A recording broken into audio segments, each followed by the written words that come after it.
Donc le cœur. Vous savez, le cœur, c'est la partie donc, de votre corps qui a le plus d'électromagnétisme.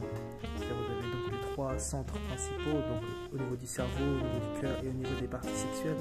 Et donc, ces trois centres-là sont les trois centres justement principaux par rapport à votre évolution.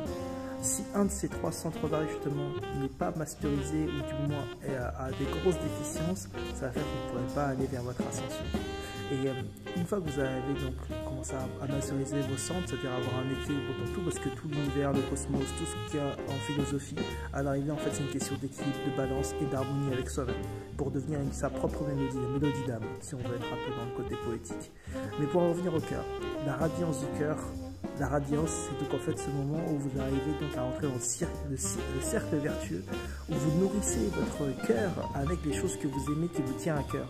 Et quand vous nourrissez votre cœur avec ces énergies-là, ça fait en fait que ça fait un cercle vertueux qui fait que vous pouvez aussi maintenant projeter cette énergie à l'extérieur de vous. Donc le bien-être que vous faites quotidiennement pour vous, que ça peut être le hammam, travailler dans ce que vous aimez faire, vos rituels de la journée quotidienne, c'est-à-dire que vous prenez, je sais pas, vous prenez votre café, votre balade dans le jardin, tout ça, quand vous êtes en harmonie avec vous-même, ça fait qu'après vous êtes justement dans l'état, ce qu'on appelle l'état de radiance.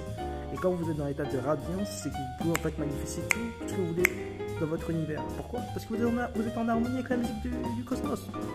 Vous voyez ça de manière très très simple. Le cosmos, à partir du moment où on est sur le même tempo, c'est-à-dire qu'on est sur le tempo du cœur, qu'on a réussi à harmoniser tous ces centres, et bien d'arriver, si vous dites je veux telle note, le cosmos il va dire ok, je t'envoie, parce que tu es en harmonie. Vous voyez, c'est aussi simple que ça.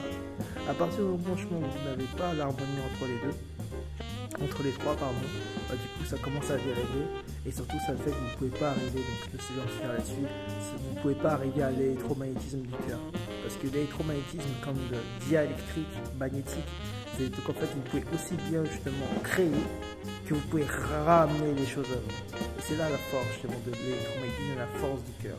La force du cœur, c'est aussi bien de pouvoir donner à l'extérieur avec le côté électrique, mais c'est aussi la capacité de pouvoir magnétiser les choses à soi, tout simplement parce qu'on a réussi à trouver ce petit point sensible, ce petit point en nous, qui est en fait simplement le soin intérieur. Et je vais vous faire un gros spoiler, mais plus vous avancez sur le chemin, et en fait plus vous voyez en fait que tout est d'énergie, fréquence et vibration, et c'est en fait le but de trouver sa propre mélodie. À partir du moment, regardez les personnes qui sont heureux dans leur vie ou les gens qui sont en harmonie avec eux-mêmes. Vous allez voir, ils commencent à siffloter, machin, ils chantent. Pourquoi à votre avis? Parce qu'ils sont justement dans leur mélodie intérieure. Et la mélodie intérieure, c'est ce qui nous relie en fait justement au grand ordre des choses, au Ein. Parce que tout est vibration au début de l'univers, tout est énergie, fréquence et vibration. Et quand vous commencez à taper justement cette mélodie, moi j'appelle ça la mélodie d'âme, c'est que vous n'êtes pas très loin de votre propre nirvana.